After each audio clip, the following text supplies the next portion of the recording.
everybody, I hope you're all doing well. Now, as a Nokta nomad, I got the Nokta Legend a little bit before the general public earlier this year. I've had it for about 8 months now, and I get a lot of questions from people wanting to know more about the machine. So if you're brand new to the Legend, you don't know anything about it, this is the video for you. If you're looking at a new metal detector and this is on your shortlist, this is the video for you. If you've recently got the detector, maybe it's on its way to you now, maybe you've just taken it out of the box, or maybe you've had it for a while and just not used it very much, this is the video for you. And if you like the sound of my voice, the cut of my jib and the style of my videos, then this is also the video for you.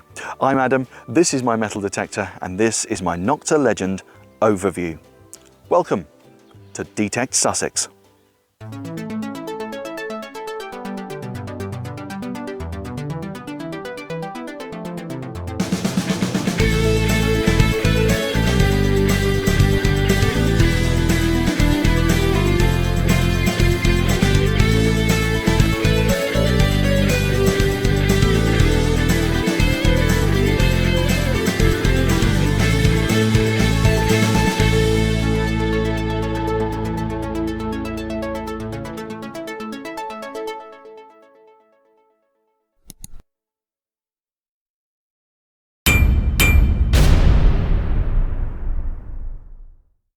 Okay, before we get started, I want to make it clear this is an overview video. This is not a complete tutorial. This is not a replacement for reading the manual.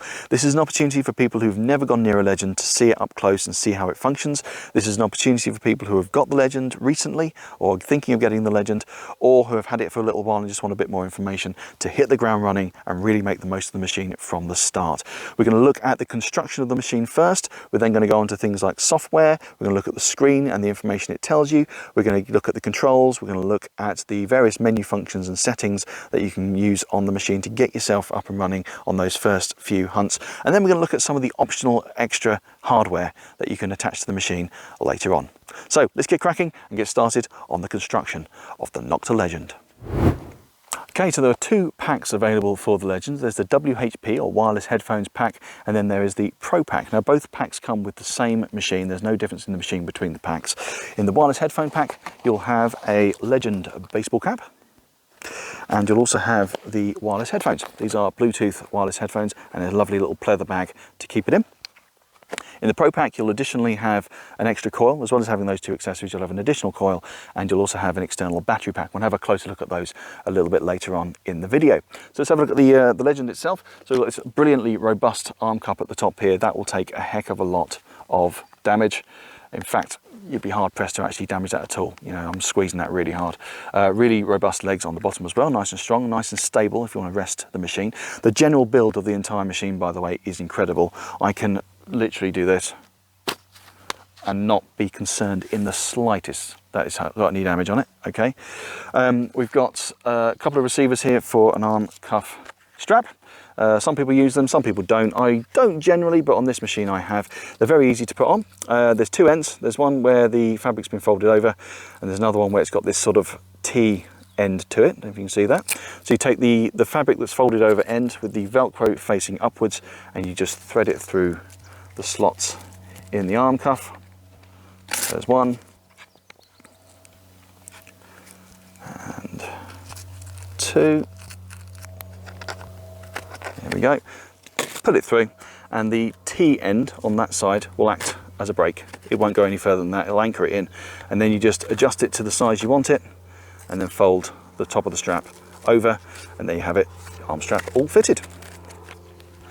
So looking down the machine, we've got a receiver here, a tunnel receiver here, and we've also got accessory rail here. And again, we'll look at those a little bit later on. Apologies for the plane going overhead. We've got a very grippy, robust handle here for you to hold the machine with. It's got rubberized, texture rubberized surface to it. Really grippy, really nice and comfortable, quite sort of pistol grip kind of feel to it. Really, really comfortable in the hand. On the top, we've got the control box. This is the business part. This is the bit there you tell the machine what you want it to do, and it will tell you what it's picking up. Okay, nice big screen. We've also got these brilliant buttons. Now, if you're used to the Simplex, the screen's slightly bigger than the Simplex, and the buttons are very much easier to push. I don't know if you can hear the sound. They're really nice action. They feel good. You know you've pushed the button, but they take very little pressure at all to make contact. So really, really good design on that. We'll flip the machine around, have a quick look at the back of the control box. So you've got your serial number at the top, nice big speaker here, nice loud speaker on the side, on the back there, and you've got these 2 ports. Okay, so the one on this side is for charging and for updating your machine. There's a little screw cap in there. Unscrew that, hangs away on a little wire so you don't lose it, and then you can attach your coil, sorry, not your coil, your charging cable and your software update cable, that's actually the same cable, into that port there. I'll leave that open for now. And this side is your coil connector. As you can see, there's a coil already attached. A little note on these plugs. If I can undo this very quickly and show you. In the end of here, there's a green end inside the connector, and that green end has a notch in it. There's a little double inside the receiver. This works for both of these ports. All you do is you put the green section into the port and just turn until you feel it go. If you see that there, you just turn it until it engages. When it engages, give it a firm push, and then lightly turn the threaded collar. Okay, until it's finger tight. Don't over tighten it, just finger tight. Take the black casing of the cable, push it again, and you should have some more room. Again, twist, finger tight, push it one more time. Should only take 2 to 3 times, and then you're there. As long as that's finger tight, then it's not going to wear down or let anything in, and that's a nice secure fit. That's for both cables. While we're here, the software cable and the charging cable, you'll get a USB on one end and this cable end on the other. Just fits in there. Just plug it into a wall plug with a USB socket in it. You can also charge it from a power bank or from your laptop or computer. Software update wise, the current software update I'm using in this video is 1.09. That is the latest at the time of recording. It's always recommended that you update to the latest software version. The machine's fairly new, it's been out for about 8 months. There are likely to be a few more updates in the future. It's the company's way of making little tweaks and improvements to the machine based on customer feedback and based on any little bugs that may or may not arise. There have been a lot of features added to this machine already, as we'll go through a little bit later on. So yeah, make sure you're up to date. At time of recording, which is middle of August 2022, Nokta have just come out with a brand new update tool, making it a lot easier to update. So if you've had a few problems in the past, download the new update tool and you shouldn't have any further problems from there on in.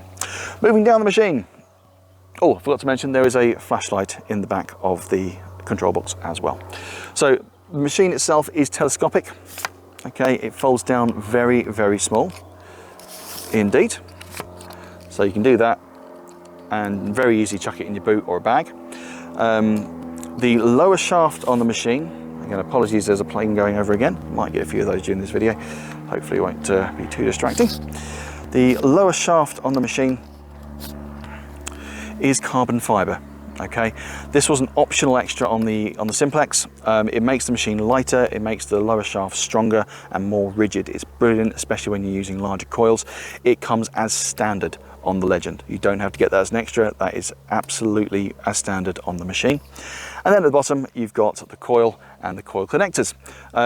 You can look at the coil ears on here, okay? These are strong, tough, robust coil ears. They are not going to break, okay? There are machines out there who are well known for the coil ears on their coils breaking. This is not one of them, okay? You are not going to break those. It's very, very, very, very, very, very difficult to break anything on this machine, okay? So that is the basic construction of the Legend. Let's have a closer look at the control box itself and start looking at the screen and what it's trying to tell us. Okay, so this is the control box of the Legend. As you can see, we've got the screen here and we've got a series of buttons at the bottom here. If you're used to the Simplex, you won't be used to having so many buttons, so I'm going to take you through them very, very quickly. Very similar to the Simplex, we've got up, down, left and right buttons here. The up and down buttons also have a plus and minus on them. On the left hand side here, we have got the discrimination settings button. We have got frequency settings button. We've got a button here, it's got dual purpose. It's a pinpoint button. It's also for accepting and rejecting certain settings options. We've got our settings button and also the power button, which is on the same button. And over here we have ground balance. Okay, some of these functions have dual functionality, so we'll cover those as we go. To turn the machine on, all you need to do is hold down the power button for a couple of seconds until you see the LD letters for loading coming up on the screen, and then the top right hand corner, you look out for it, you'll also see the current software version. As you can see, 109 on there. Give it a second to load up. There we go. So now we have the screen on. Now I've got Bluetooth headphones to my side. They are on, so it should connect in a second. So we shouldn't have too much going on if the machine does happen to pick something up and beep. Hopefully you can see the screen fairly clearly. It's a little bit difficult to get everything in focus, but we'll go top to bottom. So on the top left hand side here, we've got our battery indicator. Works very similar to a mobile phone in terms of telling you how much battery you've got left. You've also got some icons which go all the way along here. Currently we've got headphones, which shows the headphones are connected, Bluetooth with a couple of L's, which shows that I've got a low latency Bluetooth headset connected, which is actually the Bluetooth headphones that come with the Legend themselves. You can connect other low latency headphones, but they do need to be low latency headphones to the machine. We've got a user profile indicator here, which is number 1. I'll comment on that in a second, and there'll be other icons which can turn up depending on which settings you've got on there. We've then got our modes underneath here. So we've got park mode, field mode, beach mode, and gold field mode. Now, it's not something we do here in the UK, but if you are somewhere in the world that gold prospecting is something you can do, then you have a gold field mode here for that purpose. I won't be talking much about that today because I've never used it, because as I say, we don't really do that here in the UK. But if you are looking at a machine that will do lots of different things, including gold prospecting, Legend may be something you consider. I did forget to mention you've also got a clock in the top here, so you can see what time it is at any given moment. Saves you having to peel your gloves back and look at your watch when you're out in the field. Moving down the screen, we've got our discrimination readouts and our notches. Now the VDI range on the Legend is 0 to 60, and you've got a notch for each and every single one of those. You can see we've got letter F on the side here. I'll show you in a second, but you can cycle through and have different discrimination patterns. You can see on this particular setting, everything up to number 10 is notched out and everything else is open and ready to be detected. We've got our frequency indicator here telling us which frequency mode we are in. We've got our sensitivity gauge here. It goes up to 30. It's set on 25 at the minute. I tend to keep the machine on 25 and just knock it up to 30 if I absolutely have to. 25 is perfectly adequate. We've got our main VDI readout here, and we've got our depth readout here. And on the bottom here, we've got our ferro check. Now the ferro check is a fantastic feature on the Legend. It gives you an idea of the metal makeup of the item you're detecting. Now, to use the ferro check correctly, you have to swing wide. The target has to leave the circumference of the coil, okay, and then you have to return back. Nice, big, wide open swings over the target, okay. Once you do that, you should start getting a ferro check, unless the item is really deep. You should start getting a ferro check. That means that either this gauge going off here towards the horseshoe and nail, or this gauge going off here towards the ring will start to light up, okay. If you get all the way to the left here, that means it's a fully iron target. All the way to the right means it's a fully non-ferrous target, and if you get a combination of the two, it means it's probably going to be an alloy. As with anything on a metal detector, nothing is going to be 100% right 100% of the time, but it is pretty good. Having used this for 8 months, this is a pretty good indicator of what you've got in the ground. So absolutely fantastic little tool here, and the space down the bottom here is reserved for settings. You push the settings button once, you'll get into the settings mode. We'll come into those menu settings in a minute. Let's go down the screen one more time and look at the different ways we can adjust the main screen settings.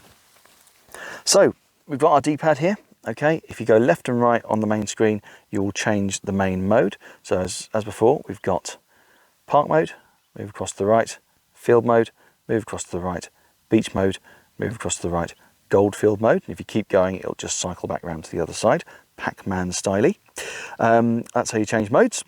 Park mode is good for urban trashy areas. So if you are hunting in a park, or if you're hunting a field, some of my permissions are fields where they hold large-scale events quite often, so they'll be quite trashy, quite a lot of ring pools, bottle tops, that kind of thing. Park mode is a good option for that kind of location. Field mode is good for the opposite kind of location, fields where the public don't tend to appear. You don't tend to get much modern trash, and you can use the machine quite open there. Beach mode, obviously you'll use that on the beach, and you'll have various wet and dry modes on the frequencies there. We'll look at that in a second. And again, gold mode if you're going to be doing some gold prospecting. So on the notch discrimination, if you push the discrimination button over here, which is the horseshoe and nail button over here, the pre-installed setting on here will cycle through. So at the minute we've got A, which means all metal mode, which means every single notch is open and will be detected. Push it once and we'll hit ground mode. That takes off the first couple of notches, and that just basically prevents any ground signal coming from the ground itself. So that's normally where I run if I'm in field mode. Going over one more time, we're in Ferrous mode. Okay, so that knocks out anything that's likely to be iron, anything up to 10. Push it again and you get into custom mode. Now this is your custom setting. If you like having a custom setting, this is where you can put this in. You can change this and mess about with it as much as you like. When I'm on the beach, for example, if I go to beach mode, I tend to have my custom setting down to 8, so anything 8 and below will be notched out, anything 8 and above will be detected. I think the standard default is either 10 or slightly above. So yeah, you can mess about with your custom settings on that. Coming down here to the frequency, so you've got the frequency button here. If you just push the frequency button once, it'll cycle through. I'm on M1 at the moment, which is basically for higher conductive targets. M2 for lower conductive targets. M3 is good for use when you're in moist conditions. So if the ground underneath is quite wet, that is a good time to use M3. And then you can cycle through, sorry, wrong button. There we go, cycle through the single frequency. So we've got 4 kilohertz, 10 kilohertz, 15 kilohertz, 20 kilohertz, 40 kilohertz, and then back round to M1. So that's how you cycle through your frequencies. Sensitivity here is controlled via the plus and minus buttons here in the middle. So as I said, you can go all the way up to 30. As you push the button, the VDI readout will change to your sensitivity readout, okay? And then it'll go back to your VDI. So up to 30, and you can go all the way down. As you can see, the gauge goes down as you go, all the way down to 1. Why you'd use 1, I have no idea. As I said before, I generally stick to 25 as a default wherever I go, and then if I feel like there's a faint target, I can usually just bump it up to 30 as and when. But 25 is a good place to go. It just gives you some room either side to adjust the sensitivity as and when you need to. VDIs, obviously that'll go 0 to 60 depending on the target you've got. That's fairly self-explanatory. And the depth gauge on the left, there's 5 bars on the depth gauge. Bear in mind this will vary. The machine assumes that it's a coin of 1 inch diameter. Okay, so if you have a smaller target, it will read as deeper. If you have a larger target, it will read as shallower. Just the way metal detectors work. And the ferro check, I've already explained how to use that. There's no controls involved with that. That's just a readout showing you when you detect stuff. So let's head on into the menus and see what settings we've got down here. So you push the settings button once and you get into our menu options along the bottom here. The menu you're currently looking at will flash. So the first option I've got here is the frequency shift. Now this is good if you are in an area where you're getting chatter, maybe you're getting interference from overhead lines, or if you're in a more urban area, you might get interference from Wi-Fi. If you're on a rally, you might get interference from other machines. Here's where you can shift the frequency of the machine slightly to counteract that, so you'll end up with a much quieter session.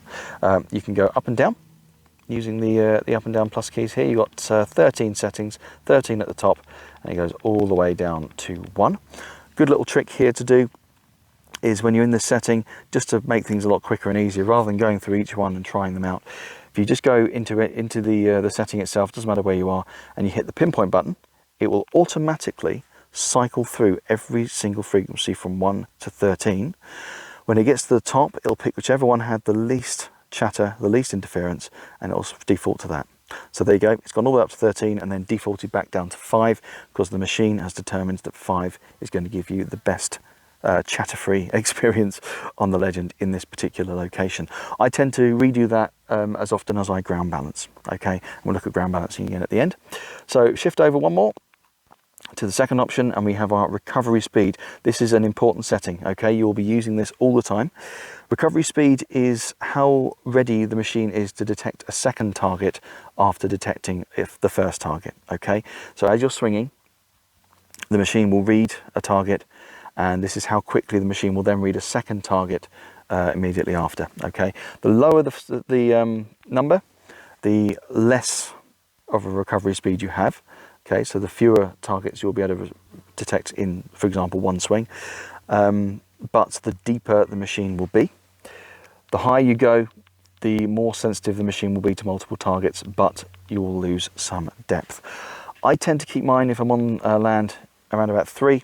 If I'm on the beach, I'll stick it up to 5. Okay, that's just my preference, but you may find slightly different numbers where you are work better. In recovery speed, you've also got the iron filter. This is a fairly new addition to the machine. It's come in one of the recent updates.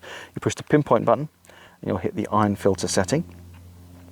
What this setting does is it helps unmask good targets in amongst iron. So if you've got a large lump of iron that's masking a good target, this will help to unmask that target to a degree. 8 is a default setting. There's no iron filter going on at that point, and as you go down, that iron filter will increase. Okay, you will lose a little bit of depth, so it's probably not recommended to be using it at a low number all the time. Okay, but if you're on a very iron heavy location, it might be worth knocking it down to 3 or 4 just to see if that makes any difference for you. Now, if you're on any setting below 8, if you hit the right hand button, you'll go into a stability setting, which will adjust the stability of that mode. If you go into beach mode and do exactly the same thing, you go into the iron filter setting and go into stability, it will affect the stability of the machine on the beach. Okay, it's just a slightly different stability setting. All the details for that in the manual, but that's how you get into that setting if you need it. Okay, so we'll go back to iron filter, knock it back up to 8 just because that's where I've been keeping it recently, and we'll go back to our menu. So recovery speed, we're now moving over to volume control. Now I've got the headphones connected, so you probably won't hear anything with the volume, but you've got 1, 2, 3, 4, 5, 6 settings on the volume. Obviously 6 being the loudest, 1 being the quietest, and 0 being off completely. We'll move over again, we've got our tone settings. Now I'm not going to go into this in too much detail, it is quite a complicated area. Essentially, the main thing you'll be looking at to start with is this first setting, which will give you how many tones you'll receive. 60 tone will give you a different pitch tone for every single notch. 6, 4, 2, etc. will give you a different tone. But so on 4, it'll be split. There'll be 4 tones across that range, and you can adjust where the tones change, the frequency of the tones, threshold tones, all sorts of things in this setting here. So I won't go into that too much detail because it will be a little bit too complicated for this overview video. But that's where you find your tone settings. Profile, personal profiles can be saved here. You can save up to 4 user profiles with different discrimination settings and all that sort of thing for different locations. So if you've got 2 or 3 places you hunt regularly, you can set it up so that you can go straight to those settings without having to go through all the menus and set everything up. Next setting along is this bright sun icon, and that is the brightness of the backlight. At 0, there is no backlight whatsoever. You probably won't pick it up here, but as you go up, you'll get a slightly bigger blue glow from the back of the screen. There's 5 options for the brightness, and then you get auto options, again 5 options. Auto options basically means whenever there's anything happening with the machine, whether you're making an input on the buttons or whether it's picking up a target, then the backlight will come on. Otherwise the backlight will be off. So good sort of battery saving. If you like the backlight being on, you can have an auto option so that you're saving the battery when nothing's happening, or you can have the brightness on all the time or just off completely and save your battery a little bit further. Next option across, 3 wavy lines. That is our vibration setting. There are vibration settings on the machine. If you are deaf, it's very useful for you. If you're going to go diving with the machine, which you can do, it's fully waterproof up to 3 meters. You can use this setting so you can feel when there's a target coming through. 0 is off, and then 1 is a little bit of a vibration, 2 is a bit stronger, 3 is a bit stronger, 4 is a bit stronger, 5 is a bit stronger, and it will vibrate as you're changing the settings. Not something I can show on the video, I'm afraid, but you can feel the severity of the vibration as you're changing those settings and pick the one you want the most. Okay, moving on, nearly there, we've got our flashlight option. Now at 0, the flashlight is off. At 1, the flashlight is on. Okay, that's all there is to that. So if you're in low light or if you're detecting at night, you get a nice bright flashlight shining down towards the coil. Move over one more, we've got our Bluetooth settings. Now, the headphones you've got with the Legend will connect automatically to the Legend when you set the Bluetooth setting to 1, okay? I'll turn it down, that is off, so no Bluetooth whatsoever. Turn it on, the machine will start looking for a Bluetooth device and connecting to it. And if you've got your Nokta Legend headphones that came with your machine handy, they will connect straight to that. You can also delete that profile and connect other Bluetooth headphones, low latency Bluetooth headphones if you want. If you want to use earbuds or something like that, you can do that as well. There's also another setting. If you've got your Bluetooth headphones attached, you can move the button up one more to option number 2. That will not appear if you don't have your headphones connected. Option number 2 will make the sounds come out of the headphones, but they will also make the sounds come out of the back of the machine on the speaker as well. Really useful for people like me who are making YouTube videos, so that I can hear the headphones and the people at home can hear the detector as well. Okay, so we're going to go back down to 1, so I've still got my headphones connected, and then we'll move over. We've got our clock settings. You can go between 12 and 24-hour clock, that kind of thing on there. And you go to the last setting, which there we are, last setting, and that gives you your odometer. Tells you how much time you've put into swinging the machine. So those are the main settings on the machine down the bottom menu. A couple more settings on the main screen, which I didn't cover earlier. You've got your ground balance, which is here. Push the ground balance button, you go into ground balance mode.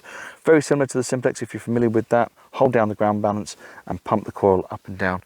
That will give you an automatic ground balance. You can also do a manual balance on there as well. There's also options in there to do ground tracking, so that it'll adjust the ground balance depending on the changes in the terrain as you're walking along. The other major feature which has been added recently is a mute button. It's the frequency button here. Rather than just tapping it once, if you hit it once and hold it, you'll get AO for audio off, and then the machine is completely muted. So if you found a target, you can do audio off, put the machine down, and then you won't get any interference from your pinpointer while you're trying to find that target with a little more detail. So those are the main settings on the Legend. That should get you started. If you're brand new to the Legend, if it's on its way, if you've recently received it and you want to get up and running, those are the main settings on the machine. There are some more advanced settings in there. As I said, I'm not going to cover in this, but that should get you started and up and running. Okay, so we've looked at the physical construction of the Legend. We've had a look at the settings, the features, the screens. Let's have a look at some of the external hardware as well. I've covered the headphones briefly earlier, but we'll have a look at them in a bit more detail now. These come with both the WHP and the Pro Pack versions of the Legend. They are really nice, lightweight, robust headphones, really comfortable to wear. You can see the pads are really soft and really comfy, nice and thick. They provide a really good seal over your ears, so you cut out some of the non-essential noise in the background. They fold up nice and small, so they fit in the provided pleather bag. And you've got a nice little bit of padding under here as well to protect the top of your head. The only reason I would suggest using different headphones is if you absolutely cannot stand over-the-head headphones. Some people can only do it in their earbuds. That would be the only suggestion I'd make for using different headphones if you need to use earbuds instead. But otherwise, these are fantastic headphones. You do not need to get other headphones for these. These are top of the range, top stuff. So those are the headphones. In the Pro Pack, you also get a battery pack, an external battery pack. Now you can charge the Legend from a normal phone charging power bank, but this comes with one that actually fits onto the machine. I've got mine fitted at the moment. I'll unscrew it and just show you how it fits on. You may remember I've mentioned the accessory rail underneath here and the tunnel tube at the back here. Essentially, this power pack just goes in there, okay? Just fits in there, slides down the tube and slides onto that accessory rail. Nice and easy. You've got a little thumb screw, which you just pop in the bottom there and tighten up with your fingers. That is on there. That is fully waterproof. Okay, you can take that underwater, no issues whatsoever. If you want to take the battery pack out to charge it, you just twist the back, okay, and pull. And that is the battery pack itself. You've got a little charger that comes with it, okay, with the housing for the battery pack and for the charger. It'll only go in one way, and I always get it the wrong way first time. There we go, bit like a USB plug. Goes in there, and you've got a mini USB connector on the end. It comes with a cable. Just plug it in the same place you charge your detector from, and that will charge up 3 or 4 hours. That'll be fully charged. It's got a little light indicator on there to tell you when it's charged. Just detach it when it's ready. Grab your Legend with your housing on, slide it in, give it a push, twist, done, good to go. That then connects to the same place you normally charge the machine, and you're good to go. The battery on the machine actually is fantastic. I've done a weekend dig recently and didn't need an external battery. I did use it for the second day just to make sure, but to be honest, it only went down by 2 bars in 1 day of detecting. So really good battery on the machine itself, but external power pack, if you're doing weeks or weekends away, really good accessory to have just to make sure you don't run out of power. The other accessory you get in the Pro Pack is the LG15 coil. This is a small 6-inch circular coil, but it is a double D coil. Okay, it still works as a double D coil. This is brilliant for beaches. I use this on the beach a lot. If you've got rocks to get around, if you've got a trashy beach, this is fantastic. Okay, really sensitive, really good response, and really good for getting in the little nooks and crannies. If you've got a beach where you've got a lot of open sand, I'd probably suggest going for the stock coil just because you'll cover more ground as you go. But this is a really fantastic coil to get. Both of those accessories, the power bank and the coil, you can get separately. So if you want to just can't afford the Pro Pack, you want to just get the WHP version to start with and then add to it later, you can, but you will save a little bit of money if you get the Pro Pack from the outset. Speaking of coils, the other coil that's available currently for the Legend is this. It is the massive LG35 13.5-inch coil. This thing is huge, okay? 13.5-inch, not 13, 13.5-inch, okay, coil. It's massive. It's really, really lightweight for its size, and it's really sensitive for its size. Larger coils tend not to be very sensitive. This is really, really good. I've used this on the fields, okay? It's really sensitive and actually, like I say, really good response. It goes very, very deep as well, okay? So if you need a good coil for nice open ground, cover a lot of ground, goes deep, that's nice and sensitive, LG35 is the coil for you. That is an external purchase only. You don't get that in any of the packs. There are a couple of other accessories which are available for the Legend that have just come out, so I haven't got them here to show you. One is a clear screen protector that sticks over the screen to prevent scratches. I've got a scratch on my screen already, so I wish I'd had that sooner, but that's just come out, so hopefully I'll get one of those so we prevent any further scratches. And there's also a neoprene cover for the control box that has come out. It's got highlighted in red icons for the buttons, nice clear opening for the screen to come through. So if you want to give your control box a little bit of extra protection, that is also an option for you. Other accessories will be out eventually. They are working on additional coils. I believe they're also working on a new elliptical coil that's similar to the SP24. So no guarantees it'll be out, no guarantees it'll be out soon, but when it's out, hopefully that'll be another fantastic addition to the machine. So hopefully that's given you enough information to make a decision whether or not to buy the Legend, or if you've just got the Legend, hopefully you can now hit the ground running and get out there and find some great stuff with this absolutely fantastic machine. If you're brand new to the channel, I've been using this machine on the channel for the last 8 months. Go back and check out some of those videos. If you haven't subscribed yet, hit the subscribe button down below. You'll get a weekly metal detecting video from me. Usually it'll be a hunt, beach, park or field. Sometimes I do little videos like this, little tutorials, little test videos, that kind of thing. Most of the time it'll be metal detecting hunts. Sometimes I even go away for weekends and do detecting there as well. So if you do that sort of thing, hit the subscribe button down below. If you liked the video and it was useful, hit the like button down below. Any further questions, drop me a comment in the comment section below this video. But until next time, everybody, have a fantastic week and I will see you soon. Take care.